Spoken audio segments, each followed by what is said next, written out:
नई जिंदगी है, आगाज है इसका। हम माँ बाप को माँ बाप का हक देंगे, बीवी को बीवी का हक देंगे, औलाद को औलाद का हक देंगे। और निकाह सुन्नत है मेरे उसमें क्या है, मर्द का क्या है, हक है। एक वक्त में कितने निकाह, कितने कितने कर सकते हैं? माशाल्लाह, जो बोल रहे हैं अल्लाह उनकी जुबानों को सलामत रखे। कितने? 4 कर सकते हैं ना। लेकिन एक बात याद रखें, 4 करें जरूर, लेकिन उन्हें इजाजत है दूसरे की भी जो दोनों में इंसाफ कर सके, जो इंसाफ कर सके। कूदे फिरते निकाह के चक्कर में, उतावले रहते हैं। और जहां तक मामला निकाह का आता है ना, भाई सलाह तो सलाम पढ़ लो, मसला क्या है? ऐसे माहौल में तकरीर नहीं होती। तो एक बंदा बात कर ले, हाजी जी आगे बात करके फिर हर बंदा जाके समझा रहा है ये कम कर लो वो बढ़ा लो।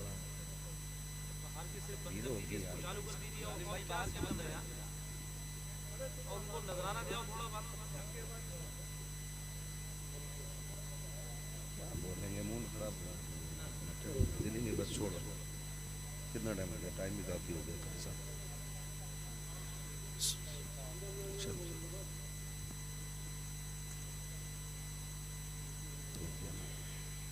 जो है भाई बात खत्म कर लो, मैं बस अब बात समेटने लगा हूँ, कभी तकरीर फिर सुन लेना। फरमाया गया हुन्ना लिबासुल लकुम व अंतुम लिबासुल लहुन, ये औरतें तुम्हारा लिबास है और तुम औरतों का लिबास है। इसका मतलब ये है तुम्हें उनके ऐबों पे पर्दा डालना है और औरतें तुम्हारे ऐबों पे पर्दा डालें। ये बहुत अहम इस्लाम ने सबक दिया है। ये जो फसाद फैल रहे हैं ना, ज्यादातर तलाक और झगड़े और कोर्ट कचहरी जो हो रहे हैं, जो हराम खोरों को दलाली भी हम देते हैं, रिश्वत भी हम देते हैं ना, ये सिर्फ इसी सबक को भुलाने की वजह से होता है कि बीवी अपने शोहर के ऐब अपने मैके में बयान करती है और शोहर अपनी बीवी के ऐब अपने यारों में बैठ के बयान करता है। इसकी वजह से सबसे बड़ा फसाद होता है, इसकी वजह से सबसे बड़ा नुकसान होता है उम्मत का। निकाह करने के लिए उतावले रहते हैं, पागल बने घूमते।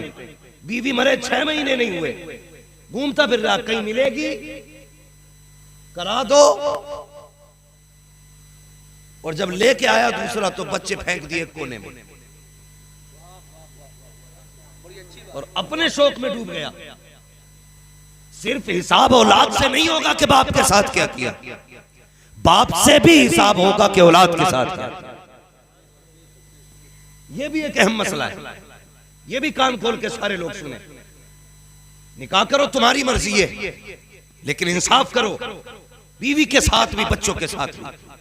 कई बार ऐसा होता है कि हम जुल्म करते हैं, ज्यादती करते हैं कि हमने निकाह तो कर लिया, लेकिन वो कहती नहीं मेरे साथ रहना पड़ेगा, तेरे बच्चों का साथ रहना मुझे अच्छा नहीं लगता, तेरे बेटे की आवाज अच्छी नहीं है, तेरी बेटी से मुझे नफरत है। और याद रख, इसकी माँ जरूर चली गई है लेकिन इसका खुदा जिंदा है, इसका मुस्तफा जिंदा है, इस पे सितम होगा, कोई देखे न देखे खुदा देख रहा है। जब ये रोएगी किसी को एहसास हो ना हो, लेकिन मुस्तफा को एहसास हो जाता है हम कितना सितम करते हैं। अपनी खुशी के लिए दूसरा निकाह किया और उस लंगूर की बच्ची को लाने के बाद उसकी खुश खुशियों की खातिर बच्चों को तकलीफें मत दिए देना कभी भी। तुम्हारी मर्जी है जितने निकाह करो, जहां तक इस्लाम ने जायज रखे हैं, लेकिन बच्चों के साथ इंसाफ करो। दिल टूट जाता है। एक बच्ची का फोन आया, उसने कहा था मौलाना कभी ये तकरीर भी कर देना कि बच्चों को छोड़ के बीवियों के साथ रंग रंगीली न मनाया करो। मैंने कहा बात क्या है, क्या हुआ? उसने कहा मेरी 12 साल उम्र है। कहा फिर तुझे क्या हुआ? कहा मैं सिर्फ 8 साल की थी, मेरी माँ का इंतकाल हुआ, मेरे छोटे छोटे 2 भाई थे,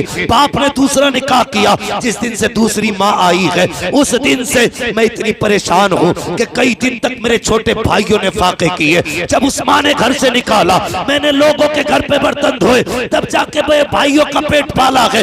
आज उम्र 12 साल हो गई है, 4 साल हो गए लोगों के बर्तन धोते धोते, मैं अपने भाइयों का मुश्किल से पेट भर रही हूँ। और मुझे बता तो सही, तुझे क्या लगता है तू बीवी के पल्लू में लिपट के ले बेटे का किसी को खबर नहीं होगी। जब ये बेबस बच्चे रोया करते हैं उस वक्त रब का कहर शवाब पे आता है, कहता आजा सुबह गाले, एक दिन ऐसा भी लाऊंगा इसे उठा के कब्र में लाऊंगा और इतना रुलाऊंगा कि कोई आंसू पोंछने वाला नहीं होगा, कोई तसल्ली देने वाला नहीं होगा। ओ खुदा के बंदो ख्याल करना, किसी को दुख ना देना, किसी का दिल ना दुखाना। बेटी भी तुम्हारी है, तुझे क्या लगता है औलाद पेड़ से तोड़ ली जाती है? ये कोई फल है, जब चाहा हाथ बढ़ा के तोड़ लिया। ओ यार ये हर किसी को नसीब नहीं होती है। उनसे पूछ जिन पे औलाद नहीं है, किस मजार पे जाके भीख नहीं मांगी, कौन सी मस्जिद में जाके नहीं रोए है, हर जगह गए हैं, झोली फैलाते रखे। लेकिन कुरान कहता है अल्लाह जिसे चाहता है बेटी अता करता है,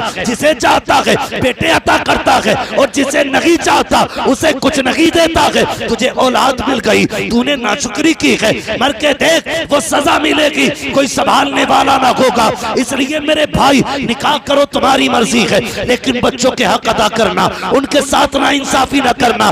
ऐसी जिंदगी गुजार के जा बच्चे खुश होके कहे मालिक जो बाप तूने दिया था उसके शुक्रिया में हम तेरी राह में सजदा कर रहे हैं। खुदा की कसम मदीने वाला भी राजी हो जाएगा, खुद खुदा भी तुझसे राजी।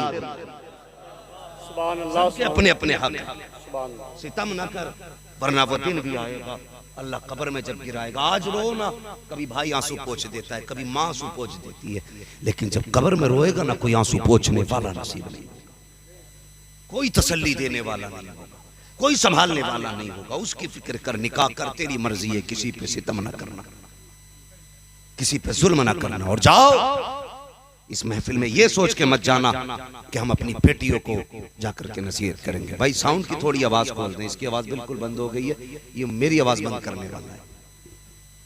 हाँ तो ये नीचे वाली आवाज आप खोलें जरा, मेरी बात सुने। कोई ये सोच के ना तकरीर ना सुने कि मैं अपनी बीवी को समझाऊंगा, ये सोच के मेरी बात सुनना कि हम अपनी बेटी को जाके समझाएंगे।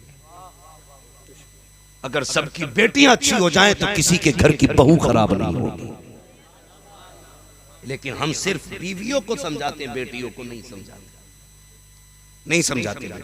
बेटियों को भी ये सबक पढ़ाना, तेरा शोहर तेरी जन्नत है, अगर वो रूठा तो फिर कुछ नहीं मिलने वाला। हाँ फरमाया गया जो मियाँ बीवी है दोनों में से कोई एक बीवी अगर इस हाल में इंतकाल करे कि उसका शोहर उससे राजी है तो उसके मरते मरते ही अल्लाह जन्नत के दरवाजे उसके लिए खोल देता है। कितनी बड़ी बात है ना, कितनी बड़ी बात है। और खास करके यार मैं दुआ करता हूं अल्लाह किसी औलाद को यतीमी का दाग ना दे। माँ अगर चली जाए ना, बंदा मिस्कीन हो जाए तो फिर बहुत मुश्किल हो जाता है, बहुत मुश्किल हो जाता है। ईद आई, कई लोगों ने सिर्फ मुझे मुबारकबादियां दी, मैंने मैसेज के जरिए देखा, यहां तक मुबारकबादियां थी कि हमारा घर कोई नहीं है, बस हम आपको सुनते हैं, आपको सब कुछ मानते हैं, बस चाह आपको मुबारकबाद दे दें हमारा दिल ठंडा हो जाएगा। उस दिन मुझे एहसास हुआ जिसके पास अपने नहीं होते वो कितना अकेला होता है। कभी ये भीड़ हमारी तन्हाई दूर नहीं करती, कभी कभी महफिलों में लोग बैठे हुए भी अकेले होते। ये एहसास करें आप अपने अंदर, महफिलों में बैठे हुए लोग भी अकेले रह जाते हैं, और कभी जंगल में अकेला इंसान भी तन्हा नहीं होता है, कायनात साथ होती है। हाँ भाई घर से हम लोग जब निकलते हैं अकेले होते हैं बज़ाहिर, लेकिन हजारों की दुआएं हमारे साथ रहा करती हैं। ऐसा लगता है अकेले नहीं, कोई भीड़ चल रही है। यही वजह है हम अकेले भी चलते हैं तो भीड़ लगती है, कभी महफिलों में बैठे लोग भी अकेले लगते हैं, अकेले लगते हैं। अल्लाह मैं तो दुआ करता हूं किसी को यतीमी का दाग न दे। तुम भी दुआएं मांगा करो, अल्लाह माँ बाप को सलामत रखना, माँ बाप को सलामत रखना। मैं अगर कोई घर में बीवी रखे हुए है, सौतेली माँ अगर किसी के घर में है, बुरा ना मानना, मैं सिर्फ असली माँ का एक एहसास दिलाना चाहता हूँ। सगी माँ क्या होती है, वो क्या था, किसी शख्स की एक बीवी का जब इंतकाल हुआ उसके घर में बेटा मौजूद था, बेटा छोटा था, कुछ दिन गुजर गए, एक दिन उसने बेटे को बैठाया और बड़ी प्यारी बात कही, कहने लगा यार बेटे एक बात बता। कहा क्या? कहा तूने दोनों माएँ देखी है, सगी भी देखी है, सौतेली भी देखी है, ये बता कौन सी माँ तुझे अच्छी लगी? बच्चे ने कहा अब्बा ये क्या बताऊं, लेकिन इतना जरूर बताऊंगा, पहली वाली माँ झूठी थी, दूसरी वाली माँ सच्ची है। बहुत गौर से इस बात को सुनना। उसने कहा पहली माँ झूठी थी, दूसरी माँ सच्ची है। बाप तब परेशान हो गया, कहने लगा कैसा बेटा है, जिस माँ ने दूध पिलाया उसकी बुराई कर रहा है, जिसने सीने से लगाया उसकी बुराई कर रहा है, जो रातों को जाग के इसकी परवरिश करती रही उसकी बुराई कर रहा है, और जिसने पाला नहीं उसकी तारीफ कर रहा है। बैठ गया, कहने लगा बेटा मैं समझा नहीं, कहना क्या चाहता है? तो बच्चे ने कहा था अब्बा समझना चाहते हो? कहा हाँ। तो बाप ने कहा बेटे बता तो सही। बच्चे ने कहा अब्बा पहली माँ इसलिए झूठी थी, अगर मैं कोई शरारत वो कहती थी तुझे रोटी नहीं दी जाएगी, अब्बा मैं फिर भी नहीं मानता, और उल्टा माँ से नाराज होता तो वो मुझे गोद में बैठाती, कहती तुझे मेरे दूध की कसम है खाना खा ले, तुझे मेरी कसम है खाना खा ले। आधी रात हो जाती, अब्बा मैं जब तक न खाता था वो माँ नहीं खाया करती थी, जो दिन भर कहती थी रोटी नहीं दूंगी वो मेरे बगैर खाया नहीं करती थी। ए अब्बा अगर मैं शरारत करता, घर से बाहर निकलता, वो दौड़ के पकड़ती, मैं हाथ नहीं आता, वो आवाज दे के कहती जा तो रहा है,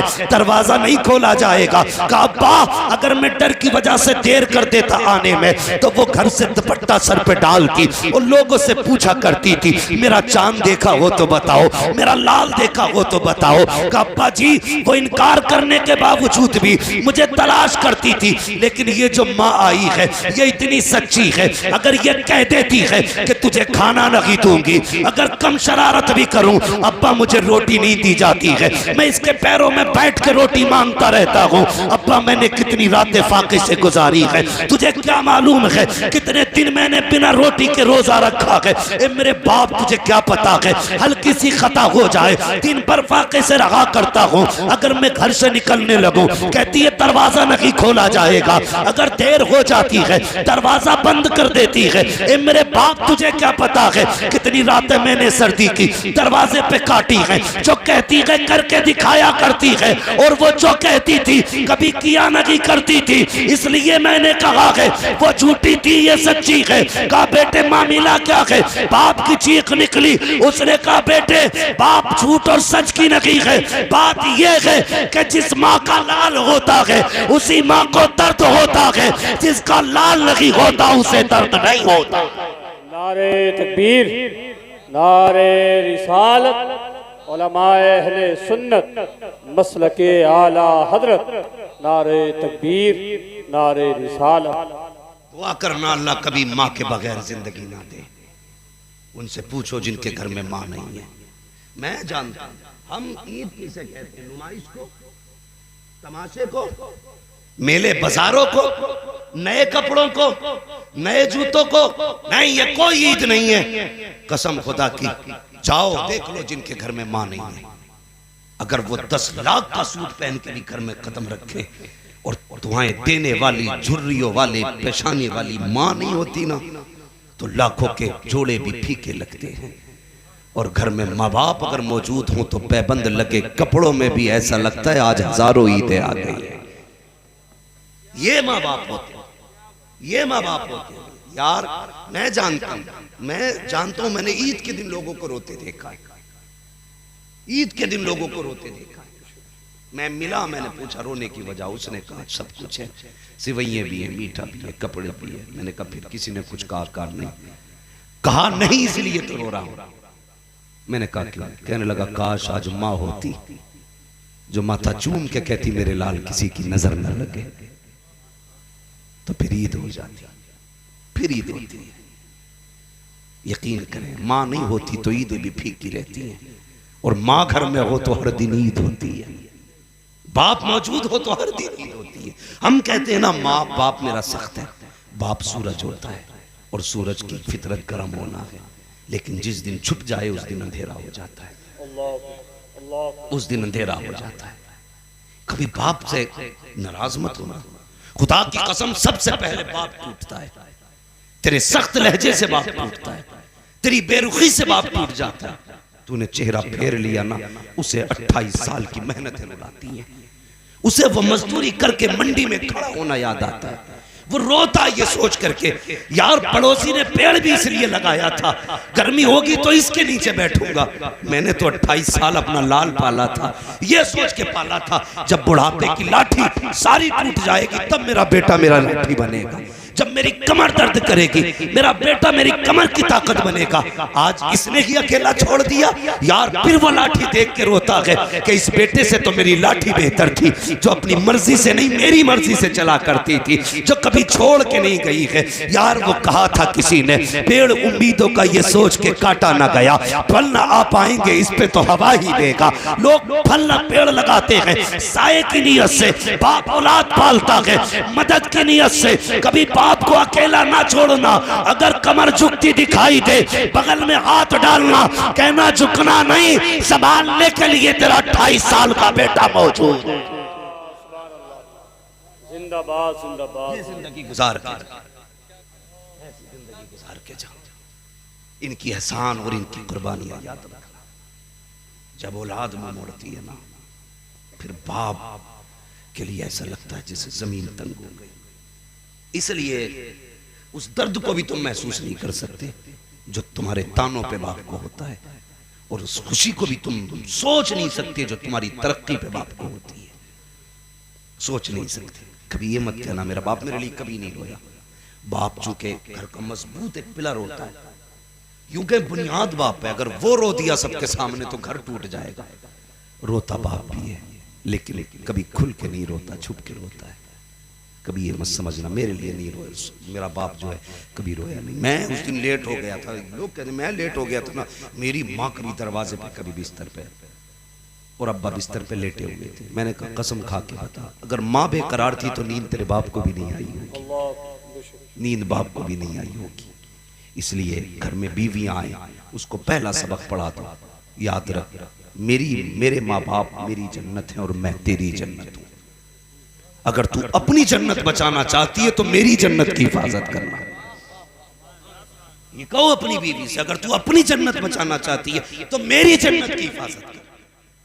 हम यार कई बार हमारे बाप ने कहा बता बेटे क्या खाएगा। मौलाना सनात साहब आप भी ईद के त्योहार पे घर जाते होंगे, बच्चों से मिलते होंगे, आप भी पूछते होंगे बच्चों बताओ ईद आज क्या खाना चाहोगे। हर बाप अपनी औलाद से पूछता तेरी मर्जी का बनेगा। एक बार कभी बाप को खड़ा कर माँ को बैठा, फिर पूछ बताओ आज तुम्हारी मर्जी का बनेगा। कभी उनसे भी कहना तुम्हारी मर्जी का बनेगा, जो कहोगे वो बनेगा। खुदा की कसम वो तुझसे खून नहीं मांगेंगे तेरा, जिगर नहीं मांगेंगे तेरा, मैदा गुर्दा नहीं लेंगे तेरा। वो जो भी कहेंगे खुदा की कसम याद रखना वो तेरे लिए सुकून होगा, सुकून होगा। माँ तो माँ ही होती है, बाप बाप होता है। कई लोगों को मैंने देखा है, सबसे आदमी कब कब देखा जाता है सबसे ज्यादा? 2 बार। और 2 बार कब? नंबर 1 जब दुनिया में आता है तो ज्यादा लोग उसके मुंह देखने आते हैं। नंबर 2 जब दुनिया से जाता है तो मुंह देखने लोग आते हैं। नंबर 3 जब दूल्हा बनता है बंदा तब लोग देखने के लिए आया करते हैं।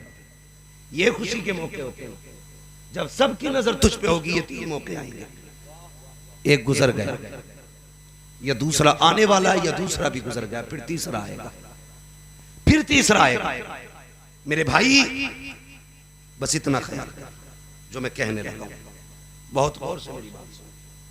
ये मौके आते हैं कुछ जिंदगी जिसमें लोग सब तुझे देखते हैं। मैंने ऐसे खुशी के मौके पे भी लोगों को रोते देखा है। क्यों जानते हो? जब बड़ी खुशी होती है और कोई अपना बहुत करीबी याद आता है ना, तो फिर बंदा रो देता है। बहुत खुशी के मौके पे भी किसी अपने की याद आती है। इसलिए हमारी खुशियां भी हमारे माँ बाप से है, हमारी हिम्मत भी हमारे माँ बाप से है, हमारा उरूज भी हमारे माँ बाप से है। नहीं, ये बाजू की ताकत नहीं। दुनिया हम बात को जानती है, ये मेरा कमाल नहीं, बल्कि वो कहा था किसी ने बुलंदियों का बड़े से बड़ा निशान छुआ, उठाया गोद में माँ ने तब आसमान छुआ। जब माँ उठाती है तब बंदा ऊंचा होता है। तो तेरी तरक्की का सबसे बड़ा पिलर तेरे माँ बाप है। अपनी बीवी से कहना तेरी जन्नत मैं हूं, मेरी जन्नत मेरे माँ बाप। अगर अपनी जन्नत बचानी है तो मेरी जन्नत का ख्याल करना है, मेरी जन्नत का ख्याल करना। नसीब वाले जिन्हें नेक बीवियां मिली। और ये नेक फैक्ट्री में नहीं बनती, ये नेक भी रब के करम से बनती है। रब जिन पे मेहरबान होता है उन्हें नेक बीवियां देता है। रिश्ता कितना प्यारा है, कितना अच्छा इस्लाम ने कर दिया। उन्ना लिबासुल लकुम व अंतुम लिबासुल लहुम, तुम उनका लिबास हो वो तुम्हारा लिबास है। लेकिन हमने एक दूसरे के कपड़े नोच डाले, हम एक दूसरे को नंगा करने पे लगे। बीवी से इज्जत चाहने में लगा है शौहर, मैं अपनी बीवी की बुराई कर दूं, लोग मुझे अच्छा समझे। नहीं बेवकूफ, जो बीवी की बुराई चौखट पे खड़े होके या चौराहे पे करता है, समाज सुनता जरूर है लेकिन कहता हुआ जाता बहुत गंदा आदमी है भाई। कहते कि नहीं, बहुत गंदा आदमी है भाई। और ये खुश होता मैंने अपनी बीवी के ऐप बता दी, अब लोग मुझे अच्छा समझेंगे, बीवी को बुरा। बीवी तुझसे भी गुजारिश है शोहर के अब सहेलियों में बयान न करना। तकलीफ हो खट से फोन उठा के मां से ना कहना मेरे शोहर में ये कमी है, निभा उसे, फिर देख अल्लाह कितनी इज्जतें तुझे देता है। वो नहीं सुना, वो मैंने बुजुर्गों को फरमाते सुना, वो किसी शख्स ने ना बेटी का रिश्ता कर दिया। बेटियां भी यार कैसी बेटियां होती हैं, सबकी बात नहीं करता। कुछ तो बाप को गिरबान पकड़ के कहती है कि इतने किलो का फ्रिज चाहिए। मैं उन बेटियों की बात नहीं करता, मैं उन बेटियों की बात करता हूं जो बाप के आंसू की जगह, पसीने की जगह अपना खून बहाना जानती है। उन बेटियों की बात करता हूं। किसी ने कर दिया बेटी का निकाह, आ गई रुखसत होकर के, और उसका शौहर बीवी के लायक नहीं था। पूरी जिंदगी उसने शौहर के साथ गुजारी, किसी को एहसास तक नहीं होने दिया, एहसास तक नहीं होने दिया। जब कब्र में दफनाया गया, पूरा कब्रिस्तान महक रहा था, लोग इकट्ठा होके आए, यार बीवी तेरी ये बता अमल क्या था? उसने कहा कोई खास अमल नहीं, सब कुछ मामूल के मुताबिक था। कहा क्या हुआ? कहा तेरी बीवी की कब्र की मिट्टी से मुझको अंबर की खुशबू आ रही है। कौन सी नोती की? उसने कहा आज ये राज खोलना पड़ गया, जो बरसों पुराना राज था आज वो खोल रहा हूं। कहा क्या? कहा मैं बीवी के लायक नहीं था, लेकिन पूरी जिंदगी उसने मेरे साथ गुजार दी। ये राज अपनी मां तक से ना कहा, मेरी इज्जत बचा के चली गई। गोया कब्र की मिट्टी कह रही थी, जो बेटियां शौहर की इज्जत बचा के लाती है, अल्लाह कब्र में उसकी इज्जत की हिफाजत करता है और इतनी इज्जत देता है, उसकी कब्र को मुझको अंबर का ढेर बना देता है। अगर चाहते ये हो कब्रें महके तो बेटियों शौहरों की इज्जतें किया करो, अल्लाह तुम्हें इज्जतें अता फरमा दे। नारे तकबीर, नारे रिसालत, मसलके आला हजरत। खैरियत है सारे लोग? ना मत में खोलो, अब हो गया, अब हम ही खुलने वाले हैं। बस तवज्जो करें मेरे भाई। इसलिए बेटियों को तालीम करें, और तो बीवियों को जाके समझाओगे तो फिर इस्लाह। अगर तुम कहोगे अम्माद आया था ऐसे कह रहा था, वो कहेगी तुमसे भी तो कह रहे थे, बात बराबर, ना तुम अमल करो ना हम अमल करो, यही तो मसला होगा ना फिर। इसलिए मेरी गुजारिश ये है हम अपनी बेटियों की इस्लाह करें। वो कुछ दिन पहले सोशल मीडिया पे एक वीडियो वायरल हुआ, वो अपनी बेटी के बारे में ऐलान कर रहा था, मैं अपनी बेटी को अपनी जायदाद से बेदखल कर रहा हूं, आज से ये मेरी बेटी नहीं। ये कह रहा था आज से ये मेरी बेटी नहीं। आखिर में उसने कहा था मैं तमाम बापों से एक बात कहना चाहता हूं, सारे बापों से एक बात कहना चाहता हूं। कौन सी बात जानते हो? उसने कहा मैंने एक गलती जो की है वो तुम ना करना। कौन सी गलती? उसने कहा बेटी को MBBS बनाना या ना बनाना, लेकिन बेटियों को मुस्तफा का दीन जरूर सिखा देना। उसने कहा जिस बेटी को 22 साल पाला वो लड़के के साथ भागी और कहती मेरे बाप से मेरा कोई रिश्ता नहीं। कहने लगा एक गलती की थी, मैंने बेटी को सब कुछ पढ़ाया, दीन नहीं पढ़ाया था। काश मैंने बेटी को दीन पढ़ाया होता ना तो मेरी बेटी भी कनीज़े फातिमा ज़हरा होती, मेरी बेटी भी कनीज़े फातिमा ज़हरा होती। इसलिए मेरी गुजारिश है बेटियों को दीन पढ़ाओ, घरों के माहौल अच्छे करो। बहन बेटियों से गुजारिश है मियाँ बीवी के रिश्ते अच्छे करो। शोहर थक के आए तो बीवी की जिम्मेदारी है आगे बढ़ के आए, उससे पहले अपनी जरूरत का सवाल न करे, उसकी जरूरत का सवाल करे। पूछे पानी चाहिए, ये खाना चाहिए, खड़ी हो जाओ उसके आगे।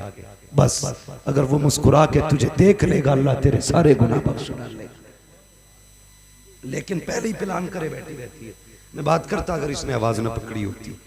हाँ बस मैं दो बातें और कह दूं, पहले ही प्लान रहता आज आएगा ना तो आज उससे ये भी पूछना वो भी पूछना है। नहीं मैंने नहीं ना कोल्ड ड्रिंक ना शिकंजी मैं पीते ही नहीं हूँ। ये माइक गड़बड़ कराती है उन्होंने आके, बलाएं आती हैं तो ऐसे ही आ जाती हैं। कहीं ना कहीं तो भाई साहब साइड इफेक्ट पड़ता ही है। अगर एंटीबायोटिक भी लोगे ना तो कहीं ना कहीं नुकसान जरूर करती है। मसला जो है मैं बता दूं आपको, तो वो पहले से प्लानिंग होती, शोहर को परेशान करने की। ना बेटी अपने शोहर को परेशान न करना, जलील ना करना शोहर को। तेरी शोहर तेरी इज्जत है, तेरी शोहर तेरा शोहर तेरी जन्नत है। कोशिश करना उसे राजी करने की। जरूरी नहीं है करोड़पति होगी तब इज्जत करेगा या वो करोड़पति होगा तब तू इज्जत करेगी। नहीं, शोहर गरीब भी है तो इज्जत कर। अल्लाह तेरी कब्र को जन्नत के महलात में से एक महल बना देगा। हुन्ना लिबासुल लकुम व अंतुम लिबासुल लहुन। तुम्हारी औरतें तुम्हारा लिबास है और तुम अपनी औरतों का लिबास हो। इसलिए अपनी औरतों के ऐबों पे तुम पर्दे डालो। बेटियों से गुजारिश करूंगा अपने शोहरों के ऐबों पे तुम पर्दे डालो। अल्लाह तुम दोनों के ऐबों पे कयामत में पर्दे डाल देगा, पर्दे डाल देगा। बस जो हुआ गलत उनको माफ फरमाए रब्बे कायनात। जिंदगी ने दिया साथ, फिर होगी मुलाकात। चमन रहा फूल खिलेंगे, जिंदगी रही फिर मिलेंगे। सारे लोग कलमा शरीफ पढ़ लीजिए, ला इलाहा इल्लल्लाहु मुहम्मदुर रसूलुल्लाह व मा अलैना इल्लल बलाग। अस्सलामु अलैकुम।